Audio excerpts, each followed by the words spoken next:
Hi, I'm Ian Wiley.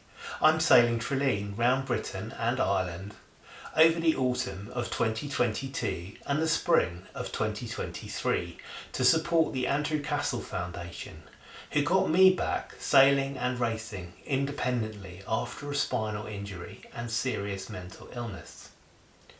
Their work in promoting disability inclusion in sailing inspires me. 23 years after the Disability Discrimination Act and 12 after the Equality Act, inequality in access to the water continues to be common at marinas and clubs in the UK. There is also an inaccurate assumption that segregated activities are right for all disabled people who want to start sailing. Becoming an independent disabled sailor is hard. Staying an independent sailor is also hard after acquiring age-related disabilities like arthritic hips and knees. Disability inclusion benefits the whole sport of sailing, from the youngest participants to the oldest. This is a really important thing at a time when sailing faces huge demographic challenges. The Andrew Cassell Foundation gives disabled people the opportunity to race on equal terms with abled competitors and mentors us to achieve our own sailing goals, whether those are performance sailing, club racing or cruising. I would be very grateful if you could like and subscribe to this channel. I know the foundation would also be very grateful if you could subscribe to their social accounts, which will be on the screen. Enjoy the videos.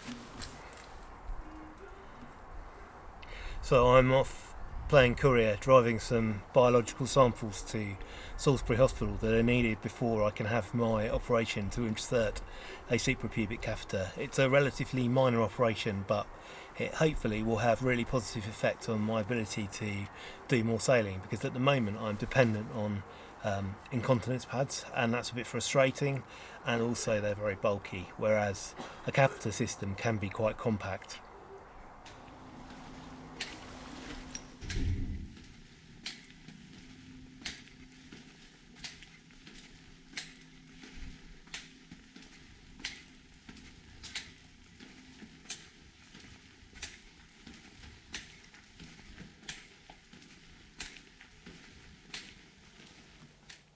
It's incredibly early in the morning and I've woken up knowing that this morning I have to go to Salisbury to get a suprapubic catheter put in. The hope is that this will really enable me to take my sailing to another level, and it will be a much better way of managing.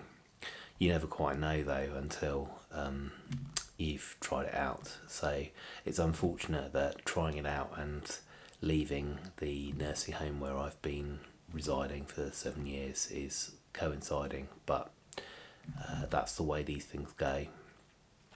It has been scheduled for quite a long time, but what with COVID and everything else, it's been deferred, and now the two things have collided.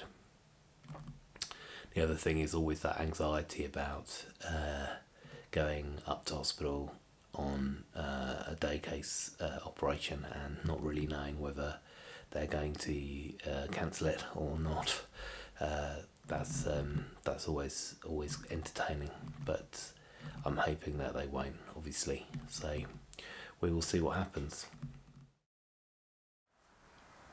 I'm really pleased to say that I seem to be recovering extraordinarily well from the suprapubic catheter insertion. The surgeon's done a really lovely job, and I'm incredibly grateful to her and to her team at Salisbury District Hospital. In fact, today I've been out in the New Forest enjoying myself and getting to terms with the new reality of living with a catheter and the tubes and so on, and learning to do that in a good way.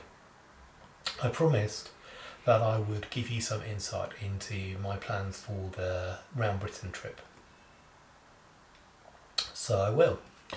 But very briefly, it's very much a soft launch of the idea rather than any sort of formal take-off point. Let me give you a very quick tour of how this Round Britain and Ireland is going to work. After Cowes Week in August, I'll start here in Cowes and run down the south coast. Then out round the west of Ireland and up to Glasgow. At that point, I'll take Trilleen through the Caledonian Canal and winter her in Inverness. It's a bit unconventional to split around Britain and Ireland in the middle like this. But you see, I'm not trying to set a record, nor am I the first disabled person to sail round these islands, and I'm sure that I won't be the last. However, splitting the project gives me some real advantages. Firstly, it gives me some time to play with in the schedule to deal with really bad weather or health issues.